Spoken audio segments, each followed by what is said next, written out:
ವೈದಿಕ ಪರಂಪರೆಯಲ್ಲಿ ಬಂದಿರತಕ್ಕಂಥ ಕಲ್ಪನೆಗಳೆಲ್ಲವೂ ಅವರು ಮನುಷ್ಯ ನಿರ್ಮಿತ ಮಾಡಿರ್ತಕ್ಕಂಥ ಕಲ್ಪನಾ ಲೋಕದ ದೇವತೆಗಳು. ಹೇಗೆ ದೇವರನ್ನು ತೋರಿಸಬೇಕಾಗಿತ್ತು ಅವರಿಗೆ. ಈ ಪಂಚಭೂತಾತ್ಮಗಳನ್ನ ದೇವರು ಮಾಡಿದ್ರು. ನಾಗರಿಕತೆ ಬೆಳೆಯೋ ಪೂರ್ವದಲ್ಲಿ ಮಾಡ್ಕೋತಾ ಬಂದ್ರು. ಈಗ ಒಬ್ಬ ಶಿವಪ್ಪ ಅಂತ ತೋರಿಸಬೇಕಾಗಿತ್ತು. ಆ ಶಿವಪ್ಪನನ್ನ ತೋರಿಸಬೇಕಾದ್ರೆ ಹೇಗೆ ವಿಚಾರ ಮಾಡಿದ್ರು?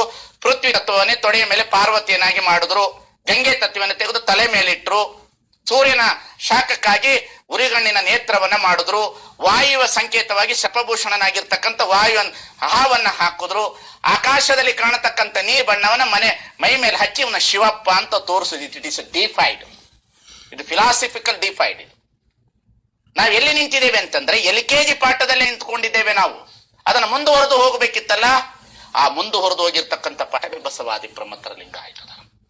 ಇಲ್ಲಿ ಕಾಯಕ, ದಾಸೋಹ, ಶಿವಯೋಗ ಮತ್ತು ಅನುಭವ. ರೈಟ್. ಇದನ್ನ ನೀವೆಲ್ಲರೂ ಮಾತಾಡಿ ಬಹುತೇಕರು ಸ್ವಾಮೀಜಿಗಳು ಅಥವಾ ಜನಸಾಮಾನ್ಯರ ಈ ಚರ್ಚೆಗಳಲ್ಲಿ ಬಸವಣ್ಣನ ಒಂದು ಪಂಜರದೊಳಗೆ ಬಂಧಿಸ್ತಾ ಇದೀರಿ ಮತ್ತೆ ಮತ್ತೆ ಅಂತ ಅನ್ನಿಸ್ತಾ ಇದೆ. ತಾವು ಹೇಳಿದ ವಿಚಾರಧಾರೆಗಳನ್ನು ಯಾಕೆ ಪಸರಿಸಲಿಲ್ಲ? ತಾವು ಹೇಳಿದ ಮುಂದುವರೆದ ಭಾಗಕ್ಕೆ ಇನ್ನೂ ಹೋಗೋದಾದ್ರೆ ಮಠ ಪರಂಪರೆ ಇದೆಯಾ ಬಸವಣ್ಣನಲ್ಲಿ? ಈ ರೀತಿ ಕಾವ್ಯ ಪರಂಪರೆ ಇದೆಯಾ? ಎಕ್ಸ್ಪ್ಲೇನ್ ಮಾಡಿ ಜನಕ್ಕೆ. ಇದೆಯಾ? ಒಂದು ತಿಳಿದುಕೊಳ್ಳಿ, ಬಸವಾದಿ ಪ್ರಮುಖರ ಬಗ್ಗೆ ಮಾತಾಡೋರು ಮಠದ ಬಗ್ಗೆನೂ ಮಾತಾಡಿ. ಒಂದು ತಿಳಿದುಕೊಳ್ಳಿ, ಮಠ ಅನ್ನತಕ್ಕಂಥದ್ದು ಚಲನಶೀಲನವಾಗಿರ್ತಕ್ಕಂಥ ವ್ಯವಸ್ಥೆಯನ್ನ ತಂದಿರತಕ್ಕಂಥದ್ದು. ಮಠದೊಳಗಡೆ ದೇವರಿಲ್ಲ, ಮಠದೊಳಗಡೆ ಗುಡಿ ಇಲ್ಲ, ಮಠದೊಳಗಡೆ ಪೂಜೆ ಇಲ್ಲ. ಮಠದಲ್ಲಿ ಇರ್ತಕ್ಕಂಥ ಚೈತನ್ಯವಾದಂತ ಸ್ವಾಮೀಜಿ ಜಂಗಮನಾತ್ಮಕವಾಗಿ ಸಮಾಜದಲ್ಲಿ ಇರ್ತಕ್ಕಂಥ ಸಮಸ್ಯೆಗಳನ್ನ ಬಗೆಹರಿಸೋದಕ್ಕಾಗಿ ಮಠದ ವ್ಯವಸ್ಥೆ ಬಂದಿದೆ ಇವತ್ತು. ಅನುಭವ ಮಂಟಪದ ಪರಂಪರೆ ವ್ಯವಸ್ಥೆ ಬಂದಿದೆ ಇವತ್ತು. ನಮ್ಮ ಸಮಸ್ಯೆಗಳನ್ನ ಅಲ್ಲಿ ಹೋಗಿ ಹೇಳಿಕೊಳ್ಳೋದಕ್ಕಾಗಿ ಮಠಗಳು ಹುಟ್ಟಿಕೊಂಡಿದೆ. ಮಠಗಳು ಸ್ಥಾವರಾತ್ಮಕವಾಗಿರ್ತಕ್ಕಂಥದ್ದಲ್ಲ, ಜಂಗಮಾತ್ಮಕವಾಗಿರ್ತಕ್ಕಂಥದ್ದು. ಕರ್ನಾಟಕದಲ್ಲಿ ಇರ್ತಕ್ಕಂಥ ಎಲ್ಲ ಮಠಗಳು ಇವತ್ತು ಈ ದೇಶದಲ್ಲಿ ಇರ್ತಕ್ಕಂಥ ಎಲ್ಲ ರಾಜ್ಯಗಳಲ್ಲಿ ಬಹಳ ಮಠಗಳಿದೆ. ಆದ್ರೆ ಕರ್ನಾಟಕದಲ್ಲಿ ಇರ್ತಕ್ಕಂಥ ಎಲ್ಲ ಮಠಗಳು ಗುಡಿಗುಂಡಾರಗಳನ್ನ ಕಟ್ಟಿಕೊಂಡಿದೆ. ಕರ್ನಾಟಕದಲ್ಲಿ ಶೈಕ್ಷಣಿಕ ಕ್ರಾಂತಿ ಆಗ್ತಿರ್ಲಿಲ್ಲ. ಕರ್ನಾಟಕದಲ್ಲಿ ಇರ್ತಕ್ಕಂಥ ಮಠಗಳೆಲ್ಲವೂ ಸಹ ಇವತ್ತು ಸಮಾಜವೇ ಜಂಗಮ, ಸಮಾಜವೇ ಒಂದು ವಸ್ತು ಅನ್ನತಕ್ಕಂಥ. ಈಗ ಹೇಳ್ತಾರೆ ಬಸವಣ್ಣನವರು, ಭಕ್ತನ ಮುಖದರ್ಪಣದಲ್ಲಿ ಲಿಂಗವ ಕಾಣಬೇಕು, ಲಿಂಗವ ಪೂಜೆ ಮಾಡುವ ಅಣ್ಣಗಳಿರ ಜಂಗಮವ ನೋಡಿರೆ. ಸಮಾಜ ಅನ್ನತಕ್ಕಂಥದನ್ನು ನೋಡಿ ಸಮಾಜದ ಸಮಸ್ಯೆಗಳನ್ನು ಬಗೆಹರಿಸೋದಕ್ಕಾಗಿ ಮಠಗಳು ಬಂದೇ ಹೊರತು ಅಲ್ಲಿ ಅವರ ಪೂಜೆ ಪುನಸ್ಕಾರ, ಅವರ ಪಲ್ಲಕ್ಕಿ, ಅವರ ಉತ್ಸವ, ಅವರ ಪಾದಪೂಜೆ, ಅವರ ವೈಯಕ್ತಿಕವಾದಂತ ಹಿತಾಸಕ್ತಿಗಾಗಿ ಮಠಗಳು ಹುಟ್ಟಿಕೊಂಡಿಲ್ಲ. ಕಾಲಾಂತರದಲ್ಲಿ ಪರಿವರ್ತನೆ ಆಗ್ತಾ ಆಗ್ತಾ ಆಗ್ತಾ ಆಗ್ತಾ ಆಗ್ತಾ ಈ ಮಠಗಳ ಪರಿವರ್ತನೆ ವ್ಯವಸ್ಥೆ ಹೋಗಿರೋದ್ರಿಂದ ಇದನ್ನು ಪುನರುತ್ಥಾನ ಮಾಡಬೇಕಾಗಿದೆ. ಮಠದ ವ್ಯವಸ್ಥೆಯಲ್ಲೂ ಇವತ್ತು ನಾವು ಬದಲಾವಣೆಗಳನ್ನು ತಂದು ಅವರಿಗೆ ಪರಿಚಯ ಮಾಡಿಕೊಡುವ ಅವಶ್ಯಕತೆ. ರೈಟ್ ಸ್ವಾಮೀಜಿ, ಅದಕ್ಕೆ ಪೂರಕವಾಗಿ ತಾವು ಕೂಡ ಮಾತಾಡ್ತಾ ಇರ್ತೀರಿ, ಮಠದಲ್ಲೂ ಕೂಡ ವಾಸ್ತು ವಿಚಾರಗಳು ಎಂಟರ್ ಆಗಿದೆ ಅಂತ ಹೇಳಿ ಮಾತಾಡ್ತೀನಿ ನಿಮ್ ಜೊತೆ. ಅದಕ್ಕೆ ಮೊದಲು ಮತ್ತೊಂದು ಚಿಕ್ಕ ಬ್ರೇಕ್.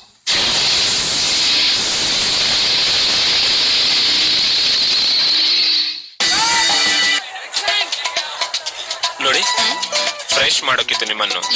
ಚೈನಿಯಿಂದ ನಿಮ್ಮ ಬಾಡಿಯನ್ನು ಕಟ್ ಮಾಡಿರಿ. ಚೈನಿ ತಿನ್ನಿರಿ, ಖುಷಿಯನ್ನು ಹರಡಿರಿ. ಚೈನಿ ಫ್ರೆಶ್ನರ್ ಕ್ಲೀನ್ ಡ್ರಾಪ್ಸ್ ತಿನ್ನಿಸಿರಿ, ಖುಷಿಯನ್ನು ಹರಡಿರಿ.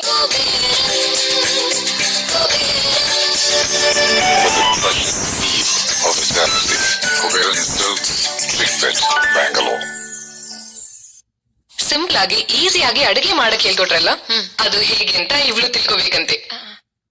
ಬರ್ಕೋ, ಇದು ಓಕೆನಾ? ಸೆಕೆಂಡ್.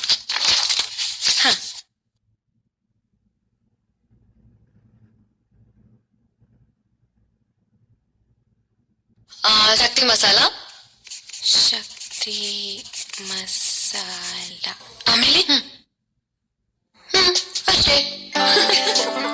ಮಸಾಲ ಅಡಿಗೆ ಇಷ್ಟ ಅಂದ್ರೆ ಶಕ್ತಿ ಮಸಾಲ ಕೂಡ ಇಷ್ಟವಾಗುತ್ತದೆ.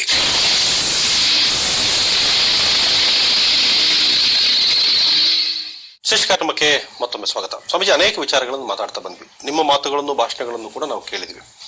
ಅನೇಕ ಸಂದರ್ಭಗಳಲ್ಲಿ ತಾವು ಬಸವ ತತ್ವವನ್ನು ಪ್ರಸಾರ ಮಾಡೋದ್ರ ಜೊತೆಗೆ ಯಾರೋ ಟಾರ್ಗೆಟ್ ಮಾಡ್ತಾ ಇದ್ರಿ ಅಂತ ನಮ್ಗೆ ಅನ್ಸುತ್ತೆ. ನಿಮ್ಮ ಮಾತುಗಳಲ್ಲಿ ಹೇಳೋದಾದ್ರೆ ಮಾಂಸ ತಿಂದವರಿಂದ ದೇಶ ಹಾಳಾಗಿಲ್ಲ, ತುಪ್ಪ ತಿಂದವರಿಂದ ದೇಶ ಹಾಳಾಗಿದೆ ಅಂತೀರಿ. ಯಾಕೆ ಆ ರೀತಿಯ ಮಾತಾಡ್ತೀರಿ? ಏನಾದ್ರ ಅರ್ಥ ಏನೋದು ಉದ್ದೇಶ ಏನು? ನಾವು ಯಾವತ್ತೂ ಸಹ ಒಂದು ಧರ್ಮದಲ್ಲಿ ಆಹಾರ ಪದ್ಧತಿಯ ಆಧಾರದ ಮೇಲೆ ಧರ್ಮವನ್ನ ಕಟ್ಟಬಾರದು. ಬಹಳ ಮುಖ್ಯವಾಗಿ ಪ್ರಾಣಿ ಹಿಂಸೆ ಮಾಡಬಾರದು ಅನ್ನತಕ್ಕಂಥದ್ದು ವಚನಗಳಲ್ಲಿ ನಾವು ನೋಡ್ತೇವೆ. ಅದೆರಡು ಪ್ರಶ್ನೆ ಇಲ್ಲ. ಮಾಂಸ ತಿಂದವರಿಂದ ದೇಶ ಹಾಳಾಗಿಲ್ಲ, ತುಪ್ಪ ತಿಂದವರಿಂದ ಹಾಳಾಗಿದೆ ಅಂದ್ರೆ ಒಂದು ಸಮಾಜವನ್ನ ಟಾರ್ಗೆಟ್ ಮಾಡಿಲ್ಲ, ಯಾಕೆ ತುಪ್ಪ ತಿಂದವರಿಂದ ದೇಶ ಹಾಳಾಗಿದೆ ಅನ್ನತಕ್ಕಂಥ ಮಾತನ್ನ ಹೇಳೋದಂದ್ರೆ, ತುಪ್ಪ ತಿನ್ನತಕ್ಕಂಥವ್ರು ಉತ್ತಮರು ಅನ್ನತಕ್ಕಂಥ ಶಬ್ದ ಅದು. ಮಾಂಸ ತಿನ್ನತಕ್ಕಂಥವ್ರು ಅಂದ್ರೆ ಬಹಳ ನಾವೆಲ್ಲ ಅಸ್ಪೃಶ್ಯರೆಲ್ಲರೂ ಸಹ ಮಾಂಸಾಹಾರಿಗಳು, ಅವರಿಂದ ಈ ದೇಶ ಹಾಳಾಗಿಲ್ಲ. ನಾವು ಮಾಂಸಾಹಾರಿಗಳಂತಂದ್ರೆ ಇಸ್ಲಾಮರನ್ನ ಟಾರ್ಗೆಟ್ ಮಾಡಿಲ್ಲ ನಾನು. ಬಹಳ ಜನರಿಗೆ ಅದು ತಲೆ ಒಳಗಡೆ ಇದೆ. ಇಸ್ಲಾಮರನ್ನ ಟಾರ್ಗೆಟ್ ಮಾಡಿ ಹೇಳ್ತಾ ಇಲ್ಲ ನಾನು. ಮಾಂಸ ತಿನ್ನೋರು ಈ ದೇಶದೊಳಗೆ ಒಂದು 10% ಮಾತ್ರ ಸಸ್ಯಾಹಾರಿಗಳಿರ್ಬೋದು, ಮಿಕ್ಕಿದವರೆಲ್ಲರೂ ಮಾಂಸಾಹಾರಿಗಳೇ ಅಲ್ಲ. ಅವರಿಂದ ಏನು ದೇಶ ಹಾಳಾಗಿದೆ, ಏನು ಧರ್ಮ ಹಾಳಾಗಿದೆ? ಸ್ವಾಮಿ ಕುತಂತ್ರಗಳನ್ನು ಏನು ಮಾಡಿದ್ದಾರೆ? ವಿಪ್ರರು ನುಡಿದಂತೆ ನಡೆಯರು, ತಮಗೊಂದು ಬಟ್ಟೆ ಶಾಸ್ತ್ರಕ್ಕೊಂದು ಬಟ್ಟೆ ಅಂತ ಹೇಳ್ತಾನೆ ಬಸವಣ್ಣನವರು. ವಿಪ್ರರು ನುಡಿದಂತೆ ನಡೆಯರು, ತಮಗೊಂದು ಬಟ್ಟೆ ಶಾಸ್ತ್ರಕ್ಕೊಂದು ಬಟ್ಟೆ. ಯಾವ ವ್ಯವಸ್ಥೆ ಒಳಗಡೆ ಇಟ್ಟಿದ್ದೀರಿ ನೀವು? ತಿನ್ನುವಂತಹ ತುಪ್ಪವನ್ನ ಬೆಂಕಿಗೆ ಹಾಕಿ ಹಾಳು ಮಾಡ್ತಾ ಇರ್ತೀರಿ. ಬೆಂಕಿನ ದೇವರು ಅಂತ ನಂಬಿಸಿದಿರಿ. ಬಸವಣ್ಣವರು ಹೇಳ್ತಾರೆ, ಕಿಚ್ಚು ದೈವವೆಂದು ಹವಿಯ ನಿಕ್ಕುವನ ಮನೆಯಲ್ಲಿ ಕಿಚ್ಚೆತು ಬೊಬ್ಬಿಡುತ್ತಿರುವಾಗ ಬಚ್ಚಲ ನೀರ ಬೀದಿಯ ಧೂಳ ಹೊಯ್ದು ಬೊಬ್ಬಿಡುತ್ತಿರುವರಯ್ಯ, ಒಂದನೇ ಮರೆತು ನಿಂದಿಸುವರಯ್ಯ ಕೂಡಲ ಸಂಗಮ ದೇವ ಅಂತ ಹೇಳಿ ಬಸವಣ್ಣನವರ ಹೋರಾಟ ಯಾರ ಮೇಲಿತ್ತು ಅಂತಂದ್ರೆ, ನಾವು ಬಹಳ ದೊಡ್ಡವರು, ನಾವು ಬಹಳ ಉತ್ತಮರು, ನಾವು ಬ್ರಾಹ್ಮಣ ಕ್ಷತ್ರಿಯ ವೈಶ್ಯ ಶೂದ್ರ ಅನ್ನತಕ್ಕಂಥ ಲ್ಯಾಡೆಡ್ ಟೈಪ್ ಆಫ್ ಸೊಸೈಟಿಯ ಶ್ರೇಣೀಕೃತದ ಮೇಲೆ ಇರ್ತಕ್ಕಂಥವ್ರು ನಾವೆಲ್ಲರೂ, ಭೂಸುರರು ಬ್ರಹ್ಮ ಬೀಜದಿಂದ ಹುಟ್ಟಿರ್ತಕ್ಕಂಥವ್ರು ನಾವು ಅನ್ನತಕ್ಕಂಥ ಉತ್ತಮ ವರ್ಗದವರಿಂದ ಈ ದೇಶ ಹಾಳಾಯಿತೆ ಹೊರತು ಕೆಳವರ್ಗದವರಿಂದ ಯಾರಿಂದನೂ ಈ ದೇಶ ಹಾಳಾಗಿಲ್ಲ ಅನ್ನತಕ್ಕಂಥ ಮಾತನ್ನು ಹೇಳಿದ್ದೇನೆ ಹೊರತು ಯಾವ ಸಮಾಜವನ್ನು ನಾನು ಟಾರ್ಗೆಟ್ ಮಾತಾಡಿಲ್ಲ. ನಾನು ಬ್ರಾಹ್ಮಣರ ವಿರೋಧಿ ಅಲ್ಲ, ಬ್ರಾಹ್ಮಣತ್ವದ ವಿರೋಧಿಯಾಗಿ ನಿಂತಿರ್ತಕ್ಕಂಥವನು. ಯಾಕಂದ್ರೆ ನಾವು ಸಕಲ ಜೀವಾತ್ಮರಿಗೆ ಲೇಸ ಬಯಸಿರ್ತಕ್ಕಂಥವ್ರು. ಬಸವಣ್ಣನವರು ಕೇವಲ ದಲಿತರನ್ನು ಉದ್ಧಾರ ಮಾಡಿಲ್ಲ. ಬಸವಣ್ಣನು ಬ್ರಾಹ್ಮಣರೇ ಇದ್ರು, ಮಧುವರಸ ಬ್ರಾಹ್ಮಣನವರಿದ್ದರು, ಶಾಂತರಸರ ಬ್ರಾಹ್ಮಣರಿದ್ರು, ಎಲ್ಲರನ್ನ ಎತ್ತಿಕೊಂಡು ಬಂದಿರ್ತಕ್ಕಂಥವನು ಬಸವಣ್ಣ. ವ್ಯಕ್ತಿಯಲ್ಲಿರ್ತ ಪಾಪಿಯನ್ನ ಕೊಲ್ಲುವ ವಿಚಾರಧಾರೆಗಳಿಗೆ ಬಂದವರಲ್ಲ ನಾವು. ಪಾಪಿಯಲ್ಲಿರ್ತಕ್ಕಂಥ ಪಾಪತನವನ್ನ ವಿರೋಧಿಸಕ್ಕೆ ಬಂದಿರತಕ್ಕಂಥ ವ್ಯವಸ್ಥೆಯಲ್ಲಿ ಇದೆಯೇ ಹೊರತು ಯಾವ ಸಮಾಜವನ್ನು ಟಾರ್ಗೆಟ್ ಮಾಡಿ ನಾನು ಮಾತನಾಡಿಲ್ಲ. ಇಲ್ಲ, ಈ ಸಮಾಜದೊಳಗೆ ಅನೇಕ ಸಮಸ್ಯೆಗಳಿಗೆ ಉದ್ಭವಿಸ್ತಾ ಇದೆ. ಉಗ್ರವಾದದ ಒಂದ್ ಕಡೆ ವಿಚಾರಗಳು, ಧರ್ಮಗಳ ನಡುವೆ ನಡೀತಾ ಇರುವ ಸಮಸ್ಯೆಗಳು. ಈ ಎಲ್ಲಾ ಸಂದರ್ಭಗಳಲ್ಲಿ ಈ ಸಮಸ್ಯೆ ಉದ್ಭವಿಸಿ ತಾವೇನ್ ವಿಚಾರಧಾರೆಗಳನ್ನು ಹರಿಯ ಬಿಡ್ತಾ ಇದ್ದೀರಲ್ಲ, ಈ ಎಲ್ಲಾ ಸಂದರ್ಭಗಳಲ್ಲೂ ವಿಚಾರಗಳನ್ನ ಹೇಳ್ಬೇಕಲ್ವಾ? ಕೇವಲ ಈಗ ಅಲ್ಪಸಂಖ್ಯಾತ ಸ್ಥಾನಮಾನ ಸಿಗಬೇಕು ಅನ್ನೋ ಉದ್ದೇಶ ಇಟ್ಕೊಂಡೇ ಈ ಬಸವಣ್ಣನ ವಿಚಾರಧಾರೆಗಳನ್ನ ಹೇಗೆ ಕೇಳ್ತಾ ಇದ್ರಿ? ಅದಷ್ಟಕ್ಕೆ ಯಾಕೆ ಸೀಮಿತ ಮಾಡ್ತಾ ಇದ್ರಿ ಅಂತ ಕೇಳ್ತಾ ಇದ್ದೀನಿ ನಾನು. ಅದು ತಿಳಿದುಕೊಂಡವ್ರು ಹಾಗೆ ತಿಳ್ಕೊಂಡಿದ್ದಾರೆ. ಅದನ್ನ ಸೀಮಿತ ಇಲ್ಲ. ಇಲ್ಲಿ ಎಲ್ಲಿ ಸೀಮಿತ ಇದೆ? ಎಲ್ಲಿ ಸೀಮಿತ ಇದೆ? 12ನೇ ಶತಮಾನದಿಂದ ಇಲ್ಲಿಯವರೆಗೂ ಸೀಮಿತ ಇಲ್ಲ.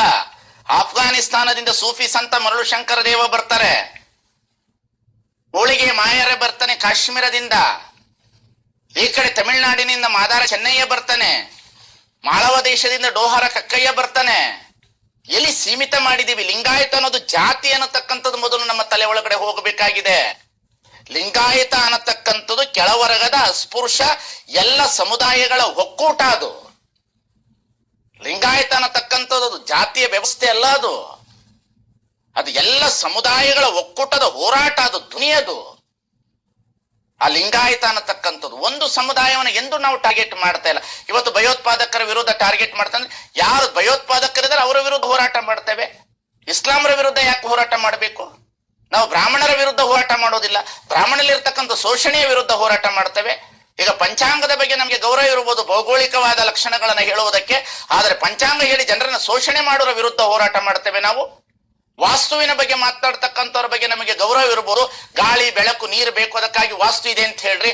ಆದ್ರೆ ಎಲ್ಲವನ್ನ ಬದಲಾಯಿಸಿಕೊಂಡ್ರೆ ನಿನಗೆ ಹಣ ಬರ್ತದೆ, ಬುದ್ಧಿ ಬರ್ತದೆ ಅನ್ನತಕ್ಕಂಥ ವ್ಯವಸ್ಥೆ ವಿರುದ್ಧ ಹೋರಾಟ ಮಾಡ್ತೇವೆ. ಹಾಗೆ ಹೋರಾಟ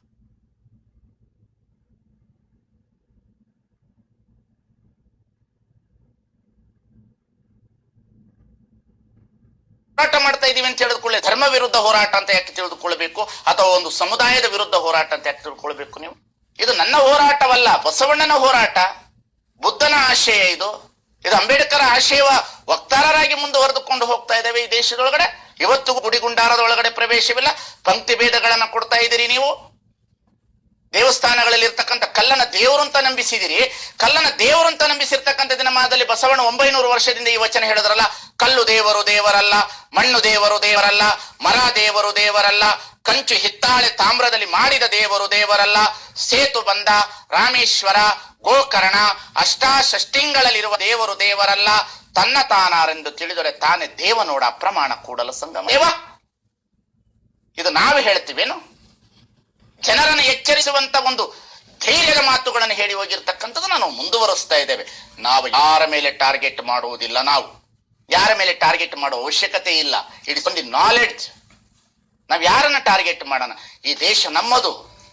ಈ ದೇಶದಲ್ಲಿರ್ತಕ್ಕಂಥ ಇಸ್ಲಾಮರು, ಕ್ರೈಸ್ತರು, ಈ ದೇಶದಲ್ಲಿರ್ತಕ್ಕಂಥ ಎಲ್ಲ ಭಾರತೀಯ ಸಂಸ್ಕೃತಿಯ ವ್ಯವಸ್ಥೆ ಒಳಗಡೆ ನಾವು ಗೌರವ ಇಟ್ಟುಕೊಂಡು ಬಂದಿರತಕ್ಕಂಥವು. ಜನಗಳನ್ನ ನಾಲೆಡ್ಜ್ ಇಂದ ತನ್ನಿ, ಅಜ್ಞಾನದಲ್ಲಿರ್ತಕ್ಕಂಥವ್ರನ್ನ ಸುಜ್ಞಾನದ ಕಡೆಗೆ ತನ್ನಿ. ಭಯಮಿಶ್ರಿತವಾದ ಧರ್ಮ ಹೇಳಬೇಡ್ರಿ. ವಿಚಾರಗಳನ್ನ ಕೊಟ್ಟು ಅವರನ್ನ ಪ್ರಗತಿಪರರಾಗಿ ಮಾಡತಕ್ಕಂಥ ವಿಚಾರಕ್ಕೆ ಇವತ್ತು ಜನಗಳನ್ನ ತರಬೇಕಾಗಿದೆ ನಾವು. ಎಲ್ಲಿಯವರೆಗೆ ಅವರಿಗೆ ಮೋಸ ಮಾಡೋದು, ಎಲ್ಲಿಯವರೆಗೆ ಅನ್ಯಾಯ ಮಾಡೋದು?